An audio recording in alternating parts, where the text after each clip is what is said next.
ამ ომში ირანის ოფიციალური პირები ხშირად გამოდიან ამერიკულ მედიაში და საუბრობენ იმაზე, რომ ეს ომი უსამართლო და უკანონოა. ვარაუდობ, რომ ისინი მალე შეცვადნენ ამას. რადგან სულ ცოტა ხნის წინ ირანის საგარეო საქმეთა სამინისტროს წარმომადგენელს კითხეს იმ მასობრივ მკვლელობაზე, რომელიც ირანის მთავრობამ იანვარში ჩაიდინა და მას ამაზე პასუხი არ ჰქონდა. მოусმინეთ. როდესაც სამკვანი ადამიანის უფლებათა ორგანიზაციები, როგორიცაა Amnesty International, თქვენს მთავრობას ციტატით ბრალს დებენ მომიტინგეების მასობრივ მკვლელობაში, როდესაც ამბობენ, რომ მათ გადაამოწმეს და აქაც ციტატას ვიყენებ, დამოწმებული ვიდეოები და თვითმხილველთა ჩვენებები. უსაფრთხოების ძალები, რომლებიც ქუჩებში და შენობების სახურავებზე, მათ შორის სახლებში, მეჩეთებსა და პოლიციის განყოფილებებში იყვნენ განლაგებული, არაერთხელ ისროდნენ, ციტატა, შაშხანებითა და ლითონის მარცვლებით დატენილი თოფებით მომიტინგეების მიმართულებით. ხშირად უმიზნებდნენ მათ თავებსა და ტორსებს. როდესაც Amnesty, რომელიც არც ASHS და არც ისრაელის მთავრობების მეგობარი არ არის, ამას ამბობს ბატონო ბაგაი, რატომ უნდა ვენდოთ თქვენს მთავრობას და არა Amnesty-ს?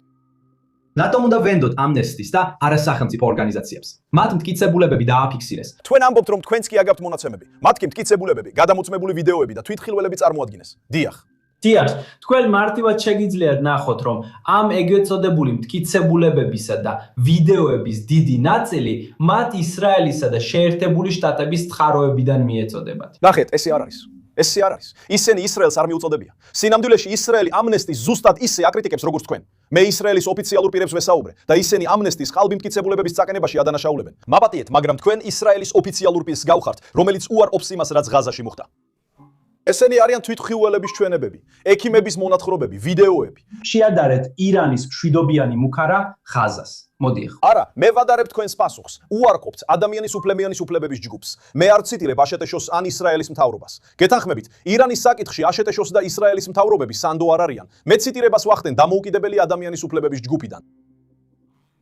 არ ვარ დარწმუნებული, რომ ისინი დამოუკიდებლები არიან, სხვა შემთხვევაში ისინი მოვიდოდნენ და მოხვებოდნენ იმ მრავალი უდანაშაულო ირანელის ისტორიებს, რომლებიც ბოლო 27 დღის განმავლობაში მოკლეს. ისინი ამას არ აკეთებენ.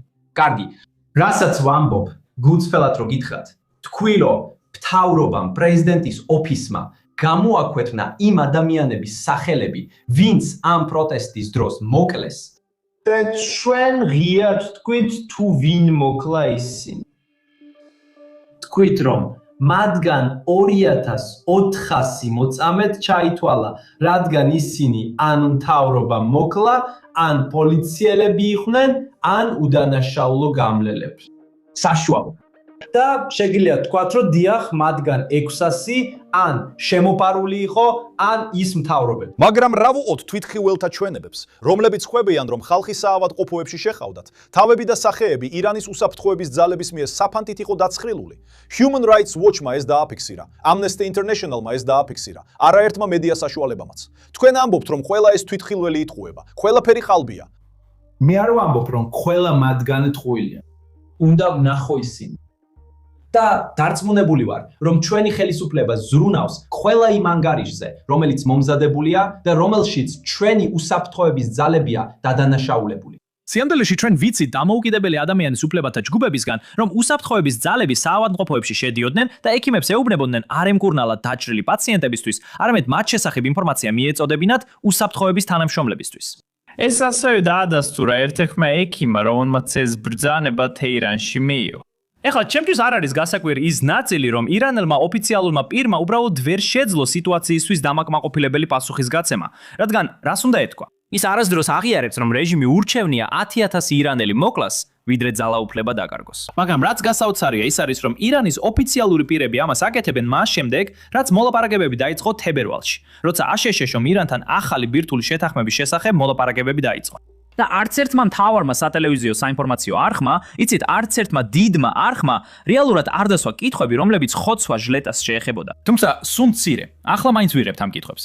ჩვენ კიდევ ერთი ვიდეო გვაქვს ირანულ დიქტატურაზე. თუ როგორ გადაიქცა ისლამური რეჟიმი მონარქიად. უკვე აღარ არის უბრალოდ დიქტატურა, სადაც მმართველობა ოჯახში გადადის. და ეს ისაა, რასაც ისლამური რეჟიმის დამფუძნებელი აიათოლა ხომეინი კატეგორიულად ეწინააღმდეგებოდა. მან დაწერა ვცლად იმის შესახებ, რომ ისლამური რესპუბლიკა ვერ გადაიქცევა დიქტატურად, რადგან სწორედ ამას ებრძოდა რევოლუცია, ისლამური რევოლუცია. კიდევ ერთხელ ეს არ არის პირდაპირი პასუხი. მოусმინეთ. ბოდიშს ვიხდი, რომ ვიდეო შეწყდა. ეს ჩვენი შეცდომა არ არის. ორიგინალი ინტერვიუც ასეთი იყო.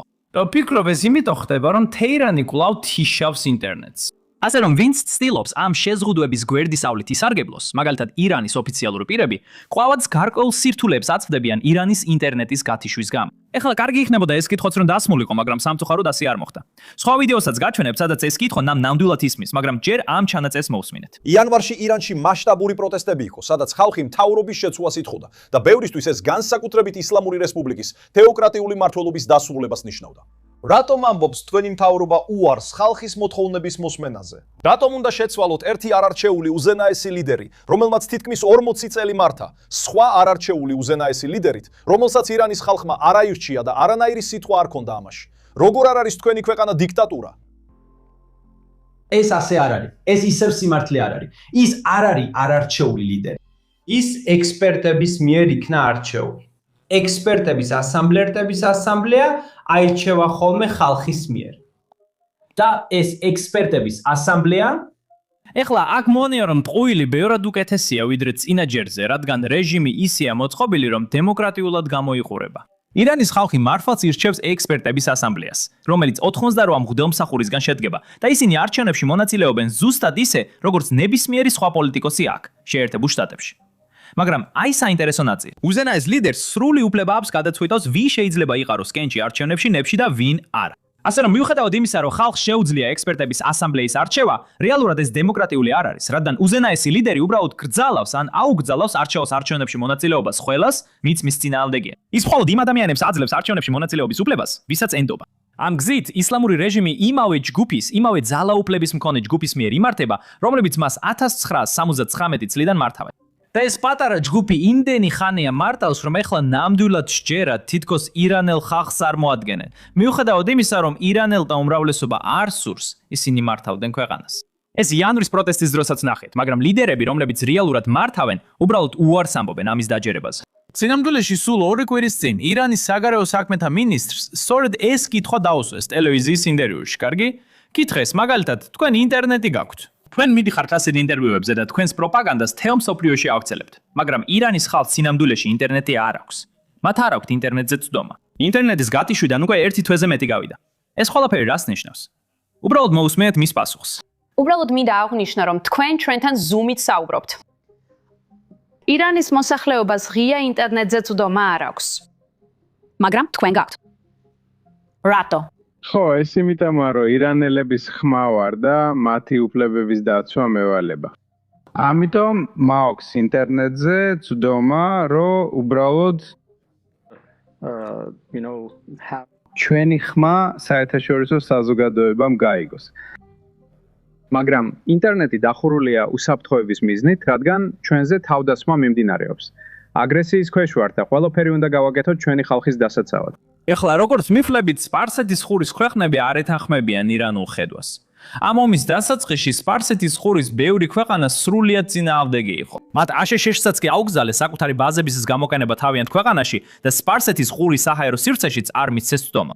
მაგრამ მიუხედავად ამისა, ირანი აგრძელებდა დარტყმებს იმ ქვეყნებზე, რომლებიც ამ ომში ჩართული არ იყვნენ. და ამას გარდა ირანი მხოლოდ აშშ-ს ბაზებს არ ესმოდა ამ ქვეყნებში. მათ სამოქალაქო ინფრასტრუქტურაზე დაიწყეს შეტევა, როგორიცაა სავაჭრო ცენტრები, პორტები, აეროპორტები და სასტუმროები. და თუ გინდათ კიდევ ერთი მაგალითი იმისა, რომ ირანი თავის ლოგიკას ბოლომდე არ მისდევს, ირანი ომანსაც ესხმის თავს. ქვეყანა, სადაც არც ერთი აშშ-ს ბაზა არ არის, მაგრამ ირანი მაინც უტევს მის პორტერს და ნავთობის ტანკერებს.